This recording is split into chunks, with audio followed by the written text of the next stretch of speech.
Hey everybody, Nathan Baird from cleveland.com here after Ohio State's 22-10 victory over Northwestern for the Big Ten championship, and we're grading Justin Fields as we do after every game, and I think this is easily the lowest grade I think I've ever had to give Justin Fields. I know he was banged up in the second half with the hand, but as he said, did not make good decisions in the first half, did not play well. His stats, 12 of 27 for 114 yards, no touchdowns, 2 picks. That is, even against the top passing defense in the country, certainly the best in the Big Ten. And I give credit to Northwestern.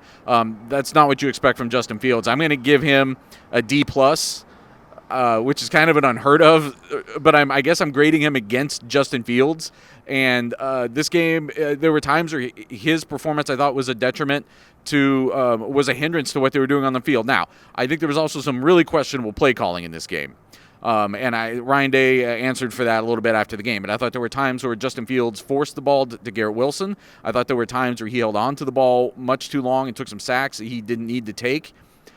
Just early on in this game, well before the injury happened, I thought he was he didn't have the poise that he needed when Ohio State needed it the most. And they were fortunate that the running game was able to produce to such a capacity, especially after he got hurt, that they were able to take over from there. But I think he knows he has to be better, and the problem is he's going to be going up against teams better than Northwestern from here on in, assuming they make the playoff on Sunday morning, and now he's got this injury potentially to also deal with.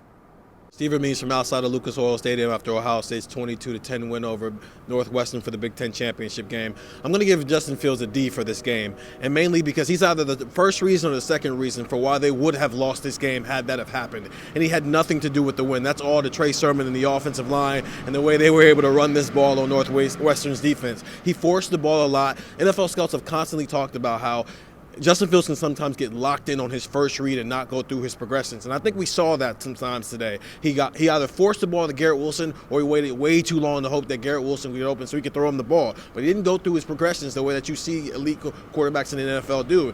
Or maybe even take off the way we've seen in this season, where sometimes if he scrambled just a 40-yard scramble or at least a first down, he didn't do a lot of those things today. And so you can't really grade him with a C or a B at this point. You have to give him a D, because this is probably the worst game we've seen from him. Even with the Indiana game where he threw 3 interceptions and was sacked 5 times, there were times in that game where you could look and see, hey, this is still one of the best quarterbacks in the country. I don't see any positive moments that he can take out of this game, and he'll probably agree with me.